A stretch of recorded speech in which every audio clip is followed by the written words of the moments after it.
Hello friends, स्वागत है आप सभी का आपके अपने YouTube channel geography bye MCQ में। और आज के वीडियो में हम देखेंगे क्लास 12th की बुक है मानव भूगोल के मूल सिद्धांत। और इसके हर चैप्टर से कम भी 3 या 4 क्वेश्चन जो भी इंपॉर्टेंट टॉपिक हैं उनके हम क्वेश्चन देखेंगे और साथ साथ में उनके आंसर भी देखेंगे।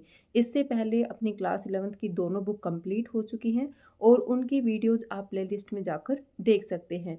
ठीक है, ये सभी क्वेश्चन अपने जो एनसीईआरटी की बुक से हैं उन्हीं से रहते हैं। और बाकी आप यहाँ देख लीजिए क्या क्या हमें किन किन बातों का हमें आंसर लिखते टाइम ध्यान रखना होता है। ठीक है, तो आइए स्टार्ट करते हैं। आज का पहला क्वेश्चन है, मानव भूगोल के नवनिश्चयवाद नियो डिटर्मिनिज्म की संकल्पना को स्पष्ट कीजिए। तो इसका आंसर हम कैसे लिखेंगे? सबसे पहले भूमिका लिखेंगे। तो भूमिका में क्या लिखेंगे? नवनिश्चयवाद के बारे में लिखेंगे। ठीक है, तो भूमिका में लिखेंगे, ग्रिफिथ टेलर द्वारा प्रतिपादित नवनिश्चयवाद की संकल्पना पर्यावरण निश्चयवाद और संभववाद के बीच का एक मध्य मार्ग है। इसे रुको और जाओ निश्चयवाद भी कहते हैं। ठीक है, तो ये लिख देंगे। भूमिका शुरू की तो हमें यहाँ पर जो ग्रिफिथ टेलर हैं जिन्होंने नवनिश्चयवाद दिया है उनको अंडरलाइन करना है और साथ में जो नवनिश्चयवाद है उनको कॉमा में बंद करके अंडरलाइन करना है। ठीक है, और साथ ही साथ में रुको और जाओ इसको भी हमें अंडरलाइन करना है। तो शुरू की 2-3 लाइनें हमें क्या लिखनी है? भूमिका लिखनी है। अब है मुख्य भाग। तो मुख्य भाग में क्या लिखेंगे कि यह विचारधारा मानती है कि न तो प्रकृति पर पूरी तरह विजय प्राप्त की जा सकती है और न ही प्रकृति की पूर्ण गुलामी की जानी चाहिए। जिस प्रकार ये फर्स्ट पॉइंट हो जाएगा अपना मुख्य भाग में। फिर यहाँ से दूसरा पॉइंट स्टार्ट होता है कि जिस प्रकार एक ट्रैफिक सिग्नल पर लाल बत्ती रुकने का संकेत देती है और हरी बत्ती जाने का, वैसे ही मनुष्य को प्रकृति के नियमों का पालन करते हुए विकास करना चाहिए। फिर थर्ड पॉइंट लिखेंगे, यदि हम प्रकृति की सीमाओं का उल्लंघन करते हैं तो हमें जलवायु परिवर्तन और प्रदूषण जैसी आपदाओं का सामना करना पड़ता है। ये लिखेंगे हम इसमें मुख्य भाग में। ठीक है, फिर निष्कर्ष में क्या लिखेंगे? अतः नवनिश्चयवाद सतत पोषणीय विकास सस्टेनेबल डेवलपमेंट पर बल देता है, जहां विकास और पर्यावरण के बीच संतुलन अनिवार्य है। ये हम इसके निष्कर्ष में लिख देंगे। ठीक है, आप इस क्वेश्चन के आंसर को जो है आप एनसीईआरटी में देख के एक बार फिर से प्रैक्टिस कर लेना लिखने की। नेक्स्ट क्वेश्चन है, पर्यावरण निश्चयवाद यानी एनवायरमेंटल डिटर्मिनिज्म की विचारधारा की समीक्षा कीजिए। तो सबसे पहले भूमिका में लिखेंगे पर्यावरण निश्चयवाद के बारे में कि यह मानव की सबसे पुरानी विचारधारा है जो मानती है कि मनुष्य की प्रकृति और उसके क्रियाकलाप पूरी तरह से प्राकृतिक वातावरण द्वारा निर्धारित होते हैं। ये हो गया पर्यावरण निश्चयवाद। ठीक है, फिर मुख्य भाग में क्या लिखेंगे? इसका पहला पॉइंट हो जाएगा कि इस देखो ये फिर वहाँ पर क्या करना है कि पैरा चेंज करके लिखना है। पहला एरो लगा के या पहला ऐसे डॉट या कुछ भी पॉइंट डालकर आप पहला 2-3 लाइनें भूमिका की लिख देंगे। फिर मुख्य भाग में यहाँ से पैरा चेंज करके एरो लगाया और यहाँ से मुख्य भाग को स्टार्ट करना होता है। तो इसमें लिखेंगे कि इस विचारधारा के अनुसार आदिम काल में मनुष्य प्रकृति की प्रकोप से डरता था और उसकी पूजा करता था। रेड जेल और हंटिंगटन, यहाँ से सेकंड पॉइंट स्टार्ट हो जाएगा अपना। ठीक है, क्योंकि पीपीटी बनाने में ना इतना मतलब लिख नहीं सकते कि मैं एक एक पॉइंट करके भी आपको बता दूं। तो आप जब भी अपना आंसर लिखे तो उनको ऐसे एरो लगा के लिखते जाना है, पॉइंट डाल करके। ठीक है, तो ये दूसरा पॉइंट यहाँ से स्टार्ट हो जाएगा कि रेड जेल और हंटिंगटन जैसे इन दोनों शब्दों को वहाँ अंडरलाइन करना है। जैसे भूगोलवेताओं ने इसका समर्थन किया, उनका मानना था कि जलवायु, वनस्पति और भू आकृति ही मनुष्य के भोजन, वस्त्र और सोचने के तरीके को तय करती है। जैसे नेक्स्ट पॉइंट हो जाएगा, उदाहरण के लिए ध्रुवीय क्षेत्रों में रहने वाले एस्किमो का जीवन पूरी तरह वहाँ की कठोर बर्फीली जलवायु के अधीन है। ठीक है, यह आ जाएगा मुख्य भाग में। फिर है निष्कर्ष। निष्कर्ष में क्या लिखेंगे? हालांकि आधुनिक समय में तकनीकी के विकास ने मनुष्य को प्रकृति से लड़ने की शक्ति दी है, फिर भी यह विचारधारा प्रकृति की सर्वोच्चता को रेखांकित करती है। ये हम निष्कर्ष में लिख देंगे। ठीक है, नेक्स्ट क्वेश्चन है, मानव भूगोल के क्षेत्र और उप क्षेत्रों का संक्षेप में वर्णन करें। तो भूमिका लिखेंगे, मानव भूगोल एक विस्तृत विषय है जो पृथ्वी की सतह और मानवीय तत्वों के वितरण और उनके कारणों का अध्ययन करता है। तो शुरू की 2 लाइनें किसके बारे में लिख दी हमने? मानव भूगोल के बारे में, ठीक है। अब इसका लिखेंगे क्षेत्र और उपक्षेत्र के बारे में मुख्य भाग में। इसके मुख्य क्षेत्रों में सामाजिक भूगोल, नगरीय भूगोल, राजनीतिक भूगोल, जनसंख्या भूगोल, आवास भूगोल और आर्थिक भूगोल शामिल है। नेक्स्ट पॉइंट हम लिखेंगे इनके कई उपक्षेत्र भी हैं, ठीक है। तो आप यहाँ लिखिए, मतलब ऐसे हेडिंग भी डाल सकते हैं, मुख्य क्षेत्र, फिर इसके आगे लिख सकते हैं सामाजिक भूगोल, नगरीय भूगोल, ये सब लिख सकते हैं। फिर नेक्स्ट पॉइंट में डालेंगे इसके उपक्षेत्र, जैसे आर्थिक भूगोल के अंतर्गत कृषि भूगोल, संसाधन भूगोल और पर्यटन भूगोल आते हैं। सामाजिक भूगोल में व्यवहारवादी भूगोल और सांस्कृतिक भूगोल जैसे विषय पढ़ाए जाते हैं। यह विषय अन्य सामाजिक विज्ञानों जैसे अर्थशास्त्र, समाजशास्त्र और इतिहास के साथ गहरा संबंध रखता है। ये हम लिख देंगे इसके मुख्य भाग में।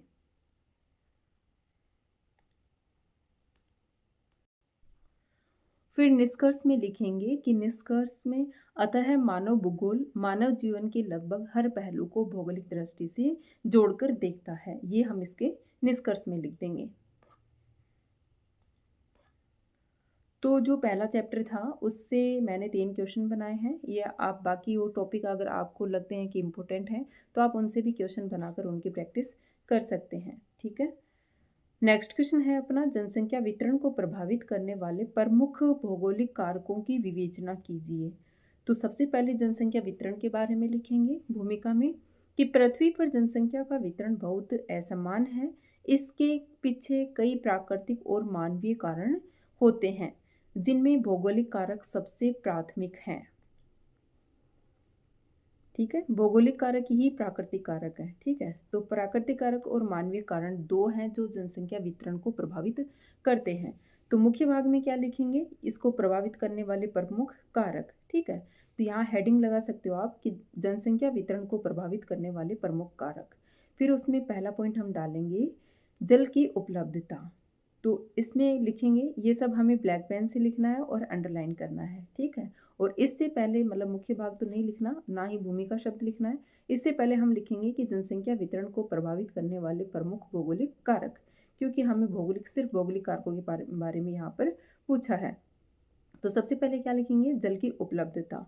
तो लोग उन क्षेत्रों में बसना पसंद करते हैं जहाँ ताज़ा जल आसानी से उपलब्ध हो, यानी जिन क्षेत्रों में ताज़ा जल उपलब्ध होता है वहाँ पे जनसंख्या का जमाव जो है हमें अधिक देखने को मिलता है, ठीक है। फिर है दूसरा, और जहाँ जल मतलब जो शुष्क क्षेत्र होगा, जहाँ पानी की कमी होगी, वहाँ पे जनसंख्या वितरण जो है बहुत ही विरल होगा, ठीक है। फिर है भू आकृति। तो दूसरा पॉइंट हो जाएगा भू आकृति। तो समतल मैदानों और मंद ढालों पर कृषि, सड़क निर्माण और उद्योग आसान होते हैं, इसलिए गंगा के मैदानों में जैसे इसलिए गंगा के मैदान जैसे क्षेत्र घने बसे हैं। थर्ड पॉइंट लिखेंगे जलवायु। अत्यधिक गर्म या ठंडी जलवायु मानव बसाव के लिए असुविधाजनक होती है, जबकि भूमध्य सागरीय जैसी सुखद जलवायु वाले क्षेत्रों में जनसंख्या अधिक होती है, ठीक है। फोर्थ पॉइंट इसका लिखेंगे मृदा। उपजाऊ मिट्टी कृषि के लिए आवश्यक है। तो जहाँ पर उपजाऊ मिट्टी होगी वहाँ कृषि भी अधिक होगी, जहाँ कृषि अधिक होगी वहाँ जनसंख्या भी अधिक होगी। तो ये प्रमुख 4 कारण हैं, इसके 4 कारक हैं भौगोलिक, जल की उपलब्धता, भू आकृतिक कारक, जलवायु और मृदा, जो कि जनसंख्या वितरण को प्रभावित करते हैं। जहाँ ये स्थितियाँ अनुकूल होती हैं वहाँ जनसंख्या अधिक होगी और जहाँ प्रतिकूल होंगी वहाँ जनसंख्या कम होगी। फिर निष्कर्ष में क्या लिखेंगे कि इन कारकों के संयुक्त प्रभाव के कारण ही दुनिया के कुछ हिस्से जनसंख्या के भंडार हैं तो कुछ खाली हैं, ठीक है। तो इस टाइप का क्वेश्चन आता है तो हमें किस तरीके से लिखना है ये देख लेना आप, ठीक है। नेक्स्ट क्वेश्चन है जनसंख्या परिवर्तन के प्रतिकर्ष पुश और अपकर्ष पुल कारकों में अंतर स्पष्ट कीजिए। तो सबसे पहले क्या लिखेंगे? इसकी भूमिका, स्टार्टिंग के 2 लाइन, ठीक है। प्रवास यानी माइग्रेशन जनसंख्या परिवर्तन का एक प्रमुख घटक है जो मुख्य रूप से 2 प्रकार के कारकों द्वारा नियंत्रित होता है, ठीक है। फिर है मुख्य भाग में क्या लिखेंगे? इसने 2 कारक पूछे हैं, प्रतिकर्ष कारक और अपकर्ष कारक। तो पहले हेडिंग लगाएंगे प्रतिकर्ष कारक। तो वे परिस्थितियां हैं जो लोगों को अपना निवास स्थान छोड़ने पर मजबूर करती हैं, जैसे बेरोजगारी, राजनीतिक अस्थिरता, प्रतिकूल जलवायु, प्राकृतिक आपदाएं और महामारियां। ठीक है, ये हो जाएगा प्रतिकर्ष कारक में। फिर दूसरा पॉइंट हम डालेंगे अपकर्ष कारक।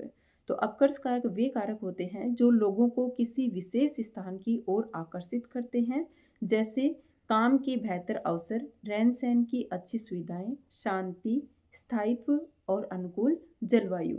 तो ये जो स्थितियां बनती हैं इस तरह की कि जहाँ बेरोजगारी अधिक होगी, राजनीतिक अस्थिरता होगी, ठीक है, मतलब सामाजिक, आर्थिक, राजनीतिक तीनों ही कारक जहाँ वीक होते हैं वहाँ पर क्या होता है, जनसंख्या जो है मतलब वहाँ से लोग बाहर की तरफ प्रवास करते हैं। और जहाँ पर लोगों को बेहतर रोजगार की सुविधाएं मिलती हैं, रहन सहन अच्छा होता है, शांति मतलब सामाजिक, आर्थिक और राजनीतिक रूप से जहाँ स्थिरता होती है वहाँ पर क्या होता है, लोग जाना ज़्यादा पसंद करते हैं। ठीक है, तो निष्कर्ष में क्या लिखें कि ग्रामीण क्षेत्रों में प्रतिकर्ष कारक अधिक प्रभावी होते हैं, जबकि नगरीय क्षेत्र अपने अपकर्ष कारकों के कारण जनसंख्या को अपनी ओर खींचते हैं। तो ये सब हम सभी जानते हैं कि ग्रामीण क्षेत्रों से लोग गांव से लोग शहरों की ओर क्यों जाते हैं, वो ज़्यादातर तो रोजगार की तलाश में जाते हैं, या वहाँ का रहन सहन अच्छा है, वहाँ शांति है, सुविधाएं अधिक हैं, इसलिए लोग गांव को छोड़कर शहर में रहना ज़्यादा पसंद करते हैं और इसी कारण से वहाँ की जनसंख्या भी अधिक होती है। ये हम लिख देंगे इसके निष्कर्ष में। ठीक है, नेक्स्ट क्वेश्चन है जनसंख्या संक्रमण, डेमोग्राफिक ट्रांजिशन, सिद्धांत की 3 अवस्थाओं का वर्णन कीजिए। ये क्वेश्चन बहुत ही ज़्यादा इम्पोर्टेंट है, इसको आप बहुत अच्छे से कर लेना। इसमें मेरा मतलब डायग्राम आ नहीं पाया था, एनसीईआरटी में जो डायग्राम दे रखा है वो आपको ज़रूर से एग्ज़ाम में बनाकर आना है। ठीक है, तो सबसे पहले भूमिका में लिखेंगे कि यह सिद्धांत हमें बताता है कि जैसे कोई समाज खेतीहर और अशिक्षित अवस्था से बदलकर औद्योगिक और साक्षर बनता है तो उसकी जनसंख्या में बदलाव आता है। ये हम लिखेंगे जनसंख्या के संक्रमण की जो भूमिका है उसमें। ठीक है, मुख्य भाग में लिखेंगे इसकी यहाँ लिख देंगे, मतलब ये तो नहीं लिखना मुख्य भाग, यहाँ लिखेंगे कि इस सिद्धांत की 3 अवस्थाएं या सिद्धांत की 3 अवस्थाएं। तो प्रथम अवस्था में लिखेंगे उच्च जन्म दर और उच्च मृत्यु दर। ठीक है, जनसंख्या वृद्धि धीमी होती है, अविकसित समाज। ठीक, दूसरा पॉइंट ये दूसरी लाइन में लिखेंगे द्वितीय अवस्था। इसमें क्या होगा कि स्वास्थ्य सेवाओं में सुधार के कारण मृत्यु दर में गिरावट आती है, लेकिन जन्म दर ऊंची बनी रहती है, जिससे जनसंख्या विस्फोट होता है। ठीक है, तो पहली अवस्था में क्या था कि पहली अवस्था में जन्म दर और मृत्यु दर दोनों ही कम थी, जिससे क्या होता है कि वहाँ पे जनसंख्या जो है, जनसंख्या वृद्धि दर स्थिर होती है। ठीक है, तो यानी जनसंख्या में वृद्धि नहीं होती है। तो इस तरह की जो स्थिति हमें अविकसित समाज या अविकासशील जो मतलब अति कम मतलब कम विकासशील जो देश होते हैं वहाँ हमें इस तरह की जो स्थिति देखने को मिलती है। ठीक है, द्वितीय अवस्था में क्या होता है कि जो स्वास्थ्य सेवाएं आने के कारण क्या होता है कि जो मृत्यु है उस पर थोड़ा कंट्रोल कर लिया जाता है, लेकिन जन्म दर वैसी की वैसी बनी रहती है। उससे क्या होता है कि मतलब लोगों की मृत्यु कम होती है और जन्म ज़्यादा लेते हैं, उससे जनसंख्या विस्फोट की स्थिति पैदा होती है। ठीक है, थर्ड अवस्था में लिखेंगे कि जन्म दर और मृत्यु दर दोनों कम हो जाते हैं, जनसंख्या या तो स्थिर हो जाती है या बहुत धीमी गति से बढ़ती है। इस तरह का हमें विकसित समाज में देखने को मिलता है, यानी जो विकसित देश हैं, विकसित कंट्री हैं, वहाँ पर हमें इस तरह की स्थिति देखने को मिलती है। यूरोपियन कंट्रीज हैं और अपने जो एशिया महाद्वीप है उसका एग्जाम्पल हम देख सकते हैं जापान, जहाँ पर इस तरह की स्थिति हमें देखने को मिलती है। ठीक है, मैं फिर से बता देती हूँ कि इसका डायग्राम ज़रूर से आपको एग्ज़ाम में बना कर आना है। आप 1-2 बार उसकी प्रैक्टिस कर लीजिए और अच्छे से उसको देख लीजिए कि फर्स्ट स्टेज, सेकंड, और उसमें एग्जाम्पल भी दिए हुए हैं। आप भी इसमें साथ-साथ में एग्जाम्पल डाल सकते हैं। अगर इसमें एग्जाम्पल नहीं डालने हैं, रहने देना भले ही, लेकिन जो हम इसका जो डायग्राम बनाएंगे उसमें ज़रूर से जो है आपको एग्जाम्पल लिखने होंगे। ठीक है, निष्कर्ष में क्या लिखेंगे कि निष्कर्ष यह सिद्धांत किसी भी देश के भविष्य की जनसंख्या का पूर्वानुमान लगाने में सहायक है। ठीक है, नेक्स्ट क्वेश्चन है, जनसंख्या के आयु लिंग पिरामिड से आप क्या समझते हैं? इसके विभिन्न प्रकारों का उल्लेख करें। तो ये वाला क्वेश्चन भी इम्पोर्टेंट है। ठीक है, तो सबसे पहले हम भूमिका में लिखेंगे आयु लिंग पिरामिड के बारे में कि किसी देश की जनसंख्या में विभिन्न आयु वर्गों के स्त्री पुरुषों की संख्या को दर्शाने वाले आरेख को आयु लिंग पिरामिड कहते हैं। ठीक है, फिर है मुख्य भाग। तो मुख्य भाग में क्या लिखेंगे? इसमें लिखेंगे इसके प्रकार। ठीक है, यह जनसंख्या की जन्म दर, मृत्यु दर और जीवन प्रत्याशा को दर्शाता है। जो आयु लिंग पिरामिड है वो क्या करता है? ये जनसंख्या की जन्म दर, मृत्यु दर और जीवन प्रत्याशा को दर्शाता है। तो इसके 3 मुख्य प्रकार हैं। कौन कौन से हैं? पहला हम इसमें लिखेंगे, 1 नंबर भी डाल सकते हो यहाँ पर। पहला है विस्तारित होती जनसंख्या यानी त्रिभुजाकार। इस तरह का जो आयु लिंग पिरामिड है वो किस प्रकार से बनता है? उसका आधार चौड़ा होता है और शीर्ष उसका संकीर्ण होता है। तो इस तरीके से जो पिरामिड बनता है वो विस्तारित होती जनसंख्या का होता है। इसमें क्या होता है कि उच्च जन्म दर होती है और मृत्यु दर निम्न होती है। मृत्यु दर भी ऊंची होती है लेकिन जन्म दर उससे भी ज़्यादा होती है, यानी मृत्यु दर थोड़ी कम होती है, यानी जो युवा जनसंख्या है वहाँ यहाँ पर अधिक होती है। तो इस तरह का हमें कहाँ देखने को मिलता है? ये नाइजीरिया और बांग्लादेश इसके एग्जाम्पल हैं। ठीक है, दूसरा है इसमें स्थिर जनसंख्या। तो इस प्रकार की जनसंख्या वाले जो पिरामिड होते हैं वो घंटी के आकार के बनते हैं। ठीक है, तो उसमें क्या होता है कि उनका आधार जो है थोड़ा संकीर्ण होता है, यानी घंटी के जैसी उनकी संरचना होती है। ये सब एनसीईआरटी में दिया हुआ है, आप देख लेना। इनके डायग्राम भी आपको साथ साथ में वहाँ पर बनाना है। यहाँ लिख देती हूँ कि चित्र भी वहाँ पर आपको बना कर आना है। ठीक है, जन्म दर और मृत्यु दर लगभग समान होती हैं। तो इस प्रकार का जो पिरामिड बनता है जहाँ पर जन्म दर और मृत्यु दर समान होती हैं वह स्थिर जनसंख्या को दर्शाता है और घंटी के आकार का पिरामिड बनता है। ठीक है, इसका एग्जाम्पल है ऑस्ट्रेलिया। हो सकता है आपको इससे, मतलब ये वाला क्वेश्चन बहुत ज़्यादा इंपॉर्टेंट है, इससे आपको ऑब्जेक्टिव में भी क्वेश्चन दिया जा सकता है।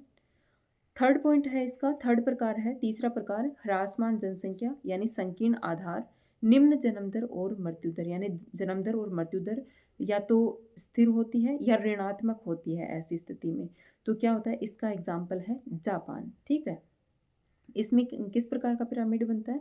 इसमें बनता है मतलब ऊपर से ऐसे सुंडाकार और नीचे से ऐसे संकीर्ण।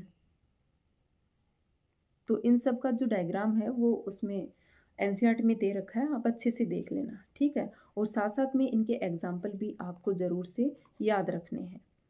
निष्कर्ष में लिखेंगे, पिरामिड का आकार किसी देश की भविष्य की सामाजिक आर्थिक योजनाएं बनाने में सरकार की मदद करता है। ये हम इसके निष्कर्ष में लिख देंगे। नेक्स्ट क्वेश्चन है, लिंग अनुपात सेक्स रेशियो क्या है? विश्व के संदर्भ में इसके महत्व पर चर्चा कीजिए। तो सबसे पहले हम सेक्स रेशियो के बारे में लिखेंगे भूमिका में कि कुल जनसंख्या में स्त्रियों और पुरुषों की संख्या के बीच के अनुपात को लिंग अनुपात कहा जाता है। इसे प्रति 1000 पुरुषों पर स्त्रियों की संख्या के रूप में मापा जाता है। ठीक है, फिर इसका महत्व क्या है इसके बारे में लिखेंगे इसके मुख्य भाग में। ठीक है, यहाँ से पैरा चेंज करके लिखना है कि लिंगानुपात किसी देश में स्त्रियों की स्थिति का महत्वपूर्ण सूचक है। सेकंड पॉइंट डालेंगे, जिन देशों में लिंग भेदभाव अधिक होता है वहाँ स्त्री भ्रूण हत्या और घरेलू हिंसा के कारण लिंग अनुपात प्रतिकूल यानी स्त्रियों की संख्या कम होती है। इसका नेक्स्ट पॉइंट डालेंगे कि विकसित देशों में बेहतर स्वास्थ्य सुविधाओं और सामाजिक सम्मान के कारण स्त्रियों की संख्या पुरुषों से अधिक पाई जाती है। और नेक्स्ट पॉइंट इसमें डालेंगे, लातविया जैसे देशों में लिंगानुपात बहुत अधिक है। ये इनके एग्जाम्पल हो जाएंगे। ठीक है, लातविया किसका एग्जाम्पल है कि यहाँ पे लिंगानुपात बहुत अधिक है, यानी स्त्रियों की संख्या जो है पुरुषों से कहीं ज़्यादा अधिक है। जबकि संयुक्त अरब अमीरात जैसे देशों में पुरुष प्रवास के कारण यह बहुत कम है, यानी यहाँ स्त्रियों की संख्या बहुत कम है और जो पुरुष जनसंख्या है वो अधिक है। ठीक है, ये दोनों इसके एग्जाम्पल हो जाएंगे। निष्कर्ष में लिखेंगे कि संतुलित लिंग अनुपात एक स्वस्थ और प्रगतिशील समाज की पहचान है। ये हम इसके निष्कर्ष में लिख देंगे। ठीक है, तो इस तरह का क्वेश्चन आता है तो कितना, मतलब किस टाइप से हमें लिखना है और बाकी आप एनसीईआरटी से ज़रूर देखिएगा इन सब को, ठीक है? तो इस वीडियो में इतने ही क्वेश्चन हैं और बाकी के जो क्वेश्चन और हैं, वो मैं नेक्स्ट वीडियो में करवाने वाली हूँ और एग्ज़ाम से पहले-पहले मतलब आपकी जो ये 11th-12th की बुक है, वो पूरी करवाने की मेरी कोशिश रहेगी, ठीक है? तो आज के लिए इतना ही, थैंक यू।